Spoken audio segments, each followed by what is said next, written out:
Happy New Year o ẹ̀yin tèmi títẹ́ni ọmọ ológo. Mo kí yín kú dédé àkókò yìí sí àlàáfíà lẹ wà. Gbogbo ilé kó sọ́yọ̀ lẹ wà o. Hey, ẹ̀yin tèmi ayọ̀ tí ẹ fi bẹ̀rẹ̀ ọdún yìí lẹ máa fi làjà láṣẹ Èdùmàrè. Báyẹ̀ ṣe fi ìdùnnú wọnú ọdún yìí lẹ́yìn tí ẹ fẹ́ràn tẹ́ni ọmọ ológo. Ẹ̀yin tí ẹ gbà tèmi tí ẹ jẹ́ olólùfẹ́ mi tòótọ́. Ayọ̀ tí ẹ fi bẹ̀rẹ̀ lẹ fi máa làjà.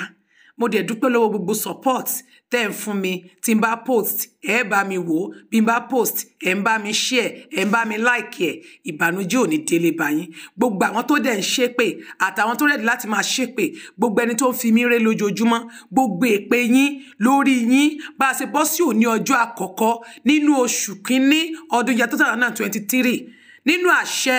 látúnṣọ àṣẹ tá ń fi àṣẹ béèrè gbogbo èpè tẹ́ bá ṣẹ́ fún mi orí ọmọ yín ló máa gbà lọ ní ìlọ́po bẹ́ẹ̀ ni ẹ̀yin tèmi mo mú fídíò wa ẹ dákun kí ló ṣẹlẹ̀ sí Jagaban ẹ gbà mí kí ló ń ṣẹlẹ̀ lápá bí ẹ má ti jà ṣèdájọ́ fi kọ́mẹ́ǹtì lẹ̀ sábẹ́ section ẹ jọ kí lélẹ̀ ẹ bá wa share rẹ̀ kí gbogbo ayé rí ṣé microphone tún ti di àṣẹ ṣé o ti wá ráyé ẹ̀yin tẹ́ ń lọ endorse Tinubu tẹ́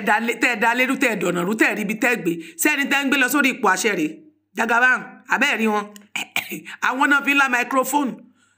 ẹ̀yin náà jẹ́ agbọ̀wò ẹ wò wọ́n.